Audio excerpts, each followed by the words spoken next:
Step 7 for married and alone. That's our topic today. And if you have not watched 1 through 6, please go back and do that. If you have not yet subscribed to our channel, please do. It'll tell you when the next step comes out and you can be notified about that.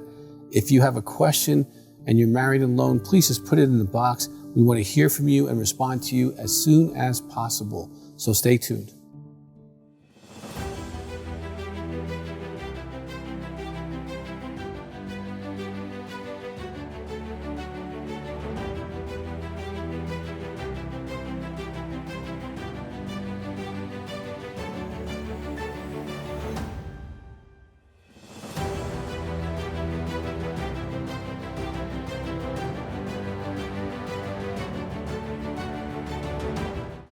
Step 7 for married and alone. This is a very important step for you to move through. It's not a lot of words that we're going to cover today, but the depth of them is huge. So let me read it to you, and then we're going to parse this out and really get into it so that you can have a good Step 7 experience. Now, definitely use your married alone workbook, your step book. Do the step in there. Be in a married alone group. Call the other people in your group and connect to them as you do your steps. So let's go ahead and read this. Step 7, humbly ask Him to remove our shortcomings. Now, humbly, I want to walk through that word because sometimes people do the steps kind of lightly. And I've been working with people with steps for over 35 years. Sometimes they think, well, I made my list and I got my 10, 12, 25 things, and I'm just going to sit on the park bench and say, God, it'd be nice if you help me with this and help me with this and help me with this and help me with this and help me with this and help me with this. And they think they did step 7. That's not humble. So I want to share with you what humble means. Imagine if you went to the doctor's office and he told you, you're going to die in 7 days. You have a disease that there's no cure for. There's nothing that anyone can do. And ma'am, if you believe in prayer, you might want to do that. Now, when you leave that doctor's office and you find a quiet place, you're not going to sit down and say, God, it'd be really kind of nice if you would heal me.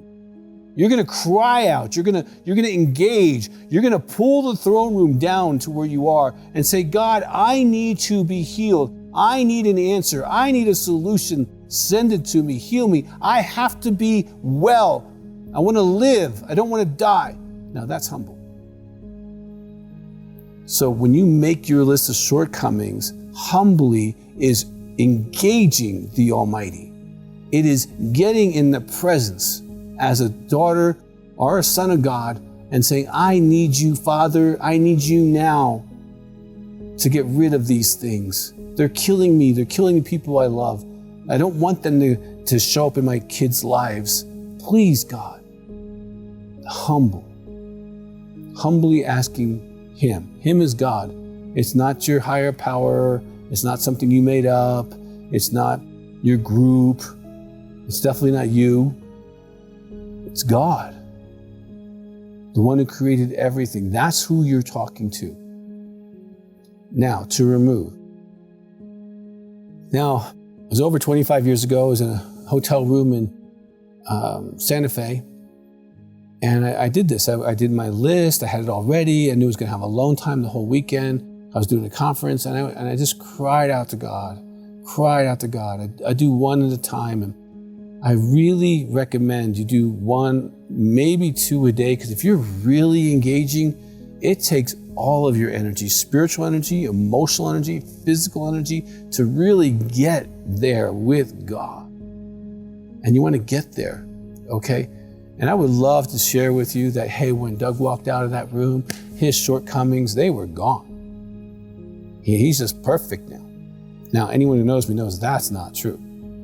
I still have shortcomings. They're still being worked on, but I'm still willing to have them be worked on. That's what Step 7 does to you. Step 7 helps you be willing to work on the shortcomings, willing to own them, willing to have them removed. Now, as a recovery person, you can engage the process. You can make some goals. You can make some phone accountability, set some consequences if you need to. You can engage in some shortcomings that you can definitely work on. But God's going to help you. He's going to help you move along the way. Identify the things you need. He might send you a person that acts like you. Okay, it might be your child that acts like you and go, ooh, I don't want that in my life anymore. Okay, that doesn't look good or feel good. It might be a friend, it might be a sponsor, a counselor, it might be someone in your support group. It might be a book being given to you, but you'll be led along the way as to continue to grow and mature so these shortcomings are reduced and reducing the impact in your life. Now, what are these shortcomings? Now, as a married alone person, you're in recovery because of your spouse's intimacy anorexia. Now, you might have intimacy anorexia, you might have other addictions, you might overeat, you might gamble, you might drink, you might smoke, you might over-entertain, you might over-Facebook, you might have your own things, okay?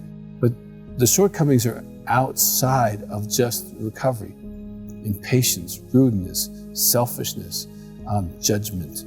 Judgment's a big one. Especially, I find women judge each other a lot. Oh, she's this, she's that, trying to do what they do. Okay, you might have things in your heart that you really know are wrong, and you're still doing them, and you need to stop doing them. These are shortcomings.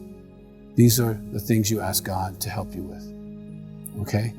You've done enough work now in your steps to know what those shortcomings are. And just be honest with yourself. Spend some honest time with yourself. Spend some honest time with God. And you will do step 7. And you'll have made one more step in the progress, okay? It's going to get easier here, and it's really helpful and healing to do all 12 steps. So don't stop. If you have the 12-step group for married alone, do that. Work through that. Make your phone calls. Do what you need to do. And I just want to say I'm proud of you for keep going. Okay, so please keep going. And if you've yet to subscribe, please hit that button, do that. If you have a question, put it in the box. We will get back to you. So please do step 7 and have an incredible life and recovery.